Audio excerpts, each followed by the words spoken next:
Salut, c'est Trado, je suis content de vous retrouver pour la mise à jour des zones d'accumulation rationnelle pour l'or et pour l'argent. Je vous rappelle que ce format ne s'adresse pas aux traders ni aux spéculateurs, il s'adresse à ceux qui veulent accumuler progressivement, petit à petit, pour le long terme, pour la retraite, pour la transmission de l'or et de l'argent en physique en particulier, de l'or et de l'argent en métal. Il ne s'agit pas ici de penser à la revente, mais uniquement à penser à l'accumulation.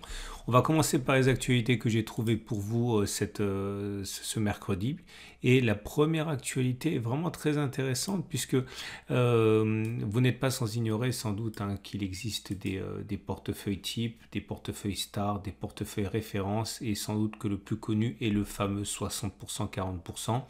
À savoir celui qui est recommandé par la plupart des conseillers en patrimoine, à 60% en actions, 40% en obligations. Or, eh bien, ce qui doit arriver de temps en temps arrive, à savoir que ce portefeuille est clairement en train de produire une performance désastreuse puisque les actions baissent et que les obligations baissent également. Puisque, vous le savez, les actions sont actuellement en proie à des incertitudes. En même temps, les taux d'intérêt ne cessent d'augmenter, ce qui veut dire que eh bien, les obligations qui sont détenues rapportent de moins en moins, puisque les nouvelles obligations rapportent plus. Et donc, les 60% en actions et les 40% en obligations souffrent.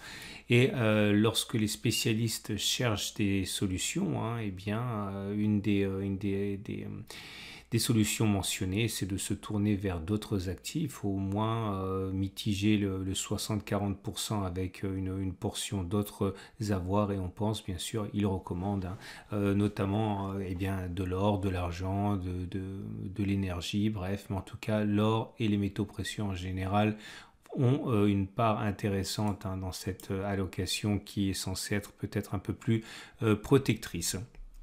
Deuxième actualité que j'ai trouvée pour vous, alors c'est une actualité qui prête à sourire, mais pas tant que ça, puisque c'est le ratio qui nous est proposé par le duo de choc d'Incrementum et les deux autres Autrichiens de choc qui proposent de suivre le ratio iPhone Gold. Parce que l'or protège de l'inflation, ça tout le monde le sait, mais qu'en est-il lorsqu'on compare le pouvoir d'achat de l'or au pouvoir d'achat, à ce qu'il faut dépenser pour avoir un iPhone? Et comme vous pouvez le voir, eh bien, il faut en fait de moins en moins d'or pour se procurer un iPhone. Et encore, l'iPhone que l'on se procure, non seulement coûte de moins en moins cher en or, mais il est beaucoup plus sophistiqué. Donc, c'est une façon également de voir la manière dont l'or, le pouvoir d'achat de l'or, est préservé avec le temps, puisque pour l'iPhone, à part l'iPhone 5 ici, qui est peut-être une exception, on voit qu'il faut de moins en moins d'or pour se procurer un iPhone, puis un iPhone X, puis un iPhone 14 Pro. C'est toujours intéressant de voir des façons détournées de conserver son pouvoir d'achat pour l'or. Et le dernier élément à prendre en considération ici est la question que tout le monde se pose actuellement, mais qu'est-ce qui se passe sur l'argent? Regardez cette explosion de l'argent qu'on ne retrouve pas du tout sur l'or, loin s'en faut. On est à 14-15% depuis les plus bas ici. Oui, 14%, et avec rien que sur la séance du 12 septembre, 5 à 6% de progression. Que se passe-t-il donc? Et les spécialistes sont unanimes, il se passe quelque chose. Excusez la boutade, la vraie question, c'est est-ce qu'il s'agit d'un short squeeze? C'est-à-dire que vous le savez, lorsque l'on spécule à la baisse sur un actif, il peut s'agir de l'or, de l'argent, d'actions, quel qu'elle soit. Eh bien, lorsque l'actif en question monte, eh bien, ceux qui ont parié sur la baisse se retrouvent pris à la gorge et doivent vite sortir de leur position de spéculation à la baisse en achetant leur position vendeuse.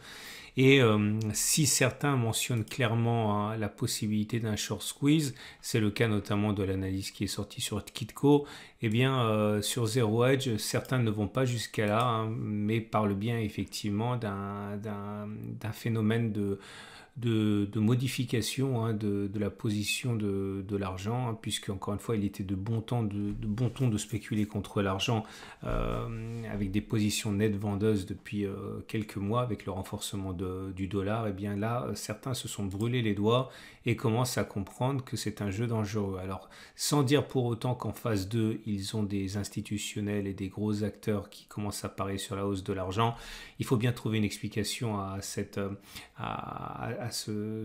contre-coup, hein, à cet échec de la position vendeuse sur l'argent, et forcément ça amène à s'interroger. En tout cas, ce qui est sûr, c'est que certains parlent de short squeeze et d'autres ne veulent pas encore parler de cela. Donc, on va passer donc aux zones d'accumulation rationnelle. Avant tout, je vous rappelle que cette rubrique vous est apportée par mon partenaire Veracash. Veracash vous permet d'acheter de l'or, mais au lieu de le retrouver bloqué dans un endroit hors d'accès, et bien tout simplement vous pouvez y associer une carte Mastercard, tout ce qu'il y a de plus classique. Comme ça, si l'or et si l'argent montent, et bien votre pouvoir d'achat augmente avec. Plus d'informations en dessous de la vidéo pour découvrir le produit. On passe aux zones d'accumulation rationnelle. Et voilà donc l'analyse des zones d'accumulation rationnelle sur l'or libellé en euros. Alors, nous sommes toujours sur cette zone de support majeur de 17,54, 16,80. Rien de plus à ajouter puisque cela fait eh bien, des mois hein, que maintenant cette zone de support, rappelez-vous, hein, c'était une résistance, elle a été cassée, elle a changé de polarité, elle devient support. Cela fait des mois, donc 4, 5, que l'on végète à l'intérieur. Normalement, c'est-à-dire plus souvent que l'inverse, on devrait repartir vers le haut sans qu'il s'agisse nullement d'une garantie, hein, puisque regardez, c'est pas la première fois que ça se passe ainsi, hein, ça se passe généralement ainsi, zone de résistance qui est cassée, qui sert de support et qui nous permet de remonter, ou encore, vous le voyez bien, hein, c'est le cas. Alors je vais essayer de vous montrer un autre exemple. Voilà, ici c'est pareil, vous voyez, zone de résistance qui est cassée et qui finalement joue son rôle de support et qui permet au cours de remonter. Alors bien sûr, encore une fois, ça ne garantit en rien ce qui va se passer la prochaine fois, mais nous sommes dans ce schéma classique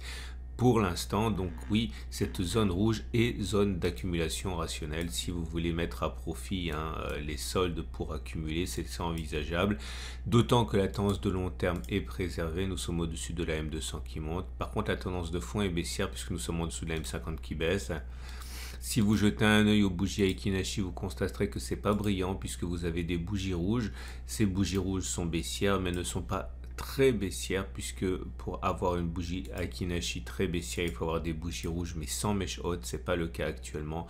En tout cas, ce n'est pas haussier et cela signifie qu'il est plus plausible en fait que l'on continue de baisser plutôt que l'on ait fait les plus bas. Mais voilà, tout cela ne change rien le fait que nous soyons dans une zone d'accumulation rationnelle. Et si on regarde ce qui se passe du côté de l'or mais libellé en dollars pour nos amis américains ou pour ceux qui investissent à partir de dollars, c'est la même chose, c'est pas brillant, mais on est sur une zone de support majeur, 17,65, 16,72 dollars. Regardez les données hebdomadaires pour vous en convaincre. C'est une zone ici hein, qui a servi de base de repli pour rebondir à chaque fois depuis que cette zone a été créée. Hein, donc on parle de 2021.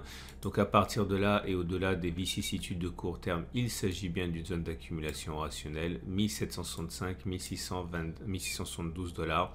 Tendance de long terme baissière, tendance de fond baissière pour les investisseurs en dollars et bougie Aiki-Nashi et bien baissière également puisque vous pouvez le voir, hein, c'est rouge mais c'est pas dramatique non plus, hein, vous voyez c'est bougie rouge avec mèche haute et mèche basse, donc c'est plutôt de l'attentisme qu'autre chose. Pour l'argent c'est un petit peu différent. Regardez l'argent libellé en euros, on avait une belle série haussière ici. Maintenant il est vrai que la décrue s'annonce ici. Alors c'est pas très grave, regardez, on n'arrive même pas sur la moitié du chandelier de hausse de 6% de la baisse, mais il est temps pour faire une pause, dirait-on. La tendance de long terme est baissière, la tendance de fond est haussière, la zone de support s'éloigne, elle est à 17,968. C'est sur cette zone hein, qu'il y a une zone d'accumulation rationnelle, on en a parlé. Si on y revient, certains seraient tentés sans doute d'accumuler. Et pour oui, les bougies Aiki Nashi ne montrent pas pour l'instant de signe de retournement clair, hein, puisque les bougies Aiki Nashi tiennent compte de la bougie précédente. C'est toujours une bougie haussière pour l'instant, bougie verte sans mèche basse. Et c'est la même chose pour l'argent, mais cette fois-ci libellé en dollars. On a une situation où la tendance de long terme est malheureusement toujours pour l'instant baissière. La tendance de fond tente d'être retournée, mais ça ne serait pas la première fois qu'on aurait quelque chose d'encourageant, mais finalement décevant. Donc à partir de là, on n'est pas sur zone d'accumulation rationnelle. La zone d'accumulation rationnelle, c'est 18, 4, 17. Il faut prendre son mal en patience. C'est une zone efficace, hein, qui a fonctionné par le passé, toujours selon le même schéma. Zone de congestion qui a été cassée, qui a changé de polarité, qui est devenue support. Et c'est pour ça que les traders sont intéressés par cette zone. Et ça y est, c'est terminé. Le tour d'horizon du mercredi est terminé. Donc, et je vous invite à vous abonner à la chaîne YouTube pour ne pas louper la mise à jour 2 fois par semaine. La prochaine, c'est samedi avec les actualités également. Si vous avez aimé, si vous avez trouvé ça d'une utilité quelconque, vous pouvez déposer un like. Ça me fait toujours plaisir. Et je vous souhaite une excellente journée. Je donne rendez-vous samedi pour la mise à jour pour lire tous les articles que j'ai mentionnés en début de vidéo. Vous pouvez vous rendre directement sur les sites en question. Vous avez un lien sous cette vidéo pour y accéder. À samedi pour la mise à jour.